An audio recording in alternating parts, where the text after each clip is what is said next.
Et bonjour à tous, c'est Clexel Hommage. On se retrouve aujourd'hui pour une nouvelle vidéo où on va essayer donc de prévoir une tendance météorologique pour la semaine suivante. Donc on commence actuellement aujourd'hui avec, comme on le voit sur la France, une France bien partagée entre un anticyclone sur le nord de la France, principalement sur la Grande-Bretagne, à 1035 hectopascales, alors qu'au plus au sud-est, sur l'Italie, on a une dépression à 1010 hectopascales. Donc il en résulte que il y a un fort Mistral, donc en vallée du Rhône, avec des pointes actuellement à plus de 110 km/h, par exemple, à Avignon ou Orange. Donc on va voir que ça va évoluer. Donc on a la dorsale anticyclonique, donc la pulsion, qui tente de monter, avec malgré tout un fort vent d'est assez frais sur la France. On voit ici une goutte froide qui tente de se relier à celle sur l'Italie et qui va d'ailleurs réussir, comme on le voit.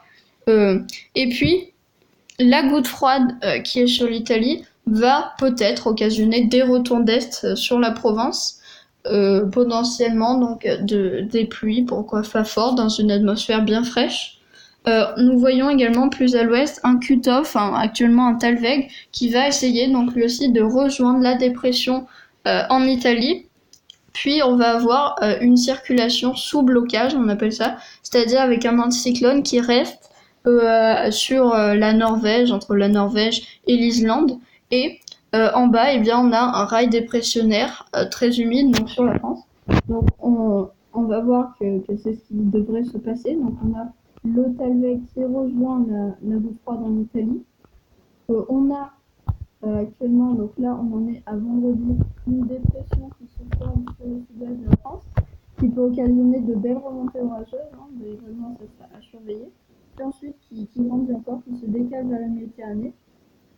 Et donc ça pourrait occasionner de belles pluies méditerranéennes, même de grosses pluies en fait, simplement, potentiellement orageuses dans cette situation. Donc d'ailleurs on voit bien le blocage massif sur la Norvège, la Suède, alors qu'en dessous on a un rail dépressionnaire qui circule. Ensuite on a potentiellement pour le début de semaine suivante, on a le Talweg qui pourrait plonger encore plus profond vers le Maroc, ce qui ferait remonter de l'air bien doux en Italie et vers les Balkans, ce qui pourrait donner de forts orages en Méditerranée et dans le sud-est du pays. Donc on va voir la température à 850 hectopascales pour illustrer cela. Donc c'est la température à 1500 mètres d'altitude à peu près. Donc on voit que là on est dans une optique assez fraîche avec du 0 degré ou du 4 degrés. Puis là on voit à l'avant du Talweg qui arrive sur la péninsule ibérique, on voit une pulsion douce sur le sud-ouest, ce qui pourrait faire une différence thermique assez importante et pourquoi pas permettre donc à de beaux orages d'éclater. Ça sera donc bien à suivre. Ensuite, on a ce cut-off qui s'approche peu à peu et on a, regardez, une grosse pulsion. Donc là, on parle quand même de 28 degrés à 1500 mètres, donc c'est énorme, sur la Tunisie. Qui remonte en fait tout simplement en direction des Balkans et de l'Italie. Donc on voit une grosse différence thermique au-dessus de la Sardaigne par exemple, ce qui pourrait donc occasionner de forts orages. Donc on va d'ailleurs regarder le jet stream, donc le vent à 10 hectopascales environ, 300 hectopascales pardon, qu'est-ce que je raconte, 10. Donc on voit bien là la forme de l'anticyclone, puis le jet stream qui passe sous le blocage, donc en Méditerranée, donc un régime typiquement sous blocage, voire NaO-, donc qui permet potentiellement des épisodes méditerranéens, même si on n'irait normalement pas jusque-là. On va voir donc les précipitations de ce même modèle. Sur les précipitations, donc on voit que c'est sec en France, puis que là, mercredi, on voit donc le possible retour d'est en Provence, avec d'ailleurs peut-être des flocons des 1800 mètres sur les massifs touchés. Puis ensuite, on voit quelques développements d'averses sur l'est du pays en lien avec la goutte froide italienne, mais pas grand-chose. Puis là, vendredi, on a le développement d'orages potentiellement violents sur le sud-ouest, qui s'évacueraient vers le nord-est, puis vers la Méditerranée pour permettre un épisode de forte pluie. comme on peut le voir. Donc plus ça tend vers le jaune puis vers le rouge, plus les pluies sont fortes, hein. Vous avez l'échelle en bas. Donc là on aurait un régime orageux sur à peu près toute la France, hein, plus particulièrement le sud-ouest.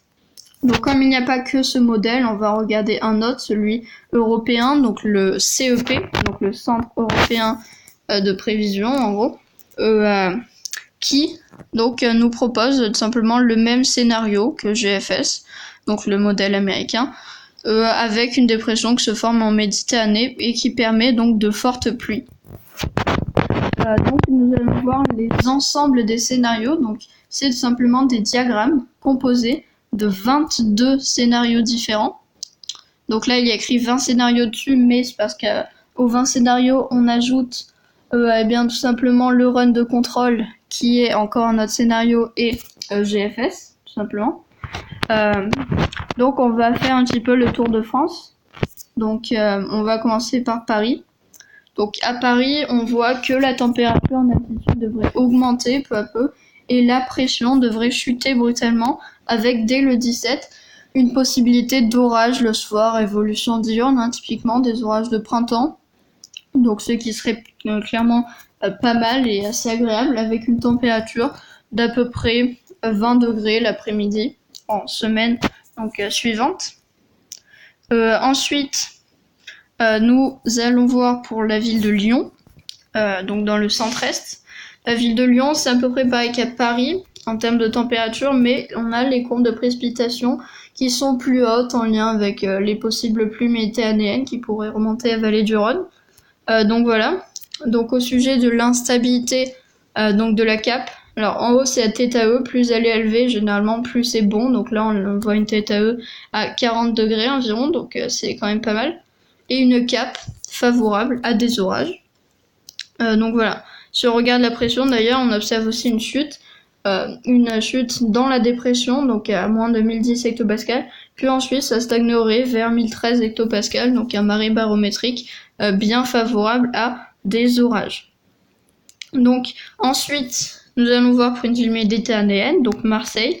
On voit là que les courbes de précipitation sont bien plus hautes, dues et bien tout simplement aux remontées méditerranéennes qui sont possibles, hein, qui sont pas sûres bien sûr, mais possibles. Et là, on voit le 15, le mercredi, le retour d'est qui devient de plus en plus probable. Côté instabilité, on a une instabilité assez modérée, mais tout de même des orages.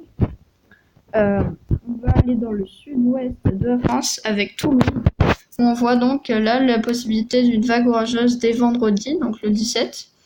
Et ensuite un temps orageux ou pluvieux, hein, selon le positionnement de la goutte froide qui se maintiendrait. Donc là, côté température, on est aussi dans des températures bien douces, hein, d'environ 20 degrés l'après-midi, 10 degrés en matinée. Ça dépend là encore si les nuits seraient pluvieuses ou pas, bien entendu. Alors tout ça, il faut pas prendre au pied de la lettre car c'est encore lointain, donc pas du tout fiable encore. Et pour ceux qui habiteraient par exemple en Bretagne, on va prendre Brest, eh bien tout simplement les courbes de précipitation, on le voit, elles sont moins marquées, simplement parce que on serait plus dans une optique plus océanique, donc avec des pluies plus faibles, mais quand même présentes, à partir donc du 17 au soir, même si des orages restent possibles, hein, comme en témoigne l'instabilité, qui est faible, mais présente. Donc voilà, alors j'espère que cette vidéo vous aura plu. Donc tout ceci est à surveiller. Encore une fois, c'est pas du tout fiable, hein, simplement parce qu'on est à une prévision à J+5, donc dans 5 jours ou plus, donc on est à long terme. Donc ça peut évoluer en fait à tous les runs. Les runs c'est mise à jour, donc toutes les 6 heures simplement ça évolue. Donc là je vous ai présenté les prévisions donc qui étaient le plus probable en fonction des dernières actualisations, mais c'est pas pour ça que c'est ce qui va se passer, hein. Ça se peut très bien que la goutte froide tombe plus au nord et que du coup on ait presque rien ou qu'on ait encore plus. Donc on verra et j'essaierai de vous tenir au courant. Merci d'avoir regardé et à bientôt pour une nouvelle vidéo.